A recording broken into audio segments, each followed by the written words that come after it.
96-97 жылдары ушул суу жээгиндеги токойлор толук кыйылып кетти. Анткени ошол мезгилде жашоо турмуш ушуга түрткү болду. Үйүндөгү турмушу начар, отуну жок.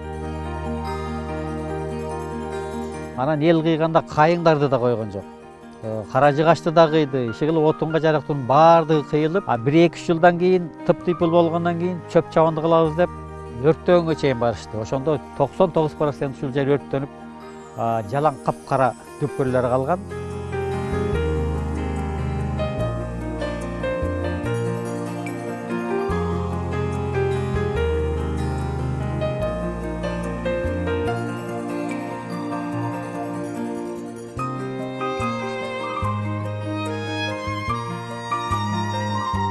Мына өзүңүздөр көрүп тургандай мына акация тиктик чекелерине бүт терек тиктик.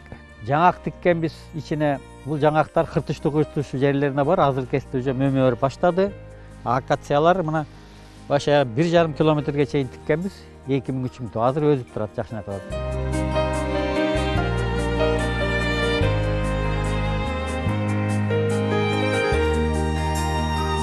Жыйырма сотага ашык участкага мына питомникте өстүрүлгөн узун акмач жүзүмүнүн көчөттөрүн отургузганбыз. Бул Кыргызстандын Кызыл Китебиндеги жүзүм. Жогору жагында жүзүмдү деген участкада гана өскөн. Кийин сайыс тарагандан кийин эл жерлерди менчик алгандан кийин кыйды, мал жеди, ушуну менен такыр жок болгон. Бирөөнүн гана бир короосунда азыраак калган. Ошолордон момундай 1 жылдык калемчелерин алып келип питомник отургуздук.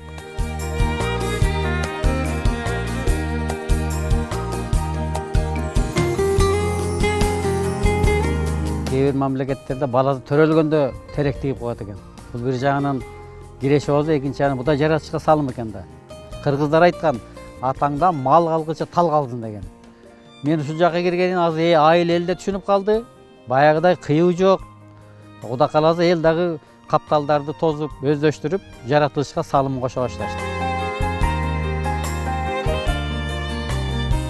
2007-жылы ушул буклеттерди чыгарып тараттык. Ошондо 1 гектар токой 1 суткада 4000 адамдын дем алып чыгарган углекислик кислиги астап коет. Муну кабыл алып кайра таза кычкылтек бөлүп чыгарат экен. 1 гектар бак. Биз эми канча деген бакты тиксек, бул ошончолук биздин ден соолугубузга пайда экен да. Жаамат түзүп атканда да ар ким чоң атасынын атын коет, баласынын атын коет. Мен ойлонуп туруп келечек деп койдум. Мына бул көзүңүздөр көргөн көчөттөр дүпүйгөн бак болот. Токойлор мындан да көзөт. Бирок жаратылыштын өзүнүн закону бар. Токойдун дагы мен ошол алган элге айтып жүрдүм. Мунун да картайганы болот, ооруганы болот. Ошондон алып айылдын эли отунга пайдаланат. Эң биринчи биздин мээнетибиз бул жаратылышка кошкон салымыбыз.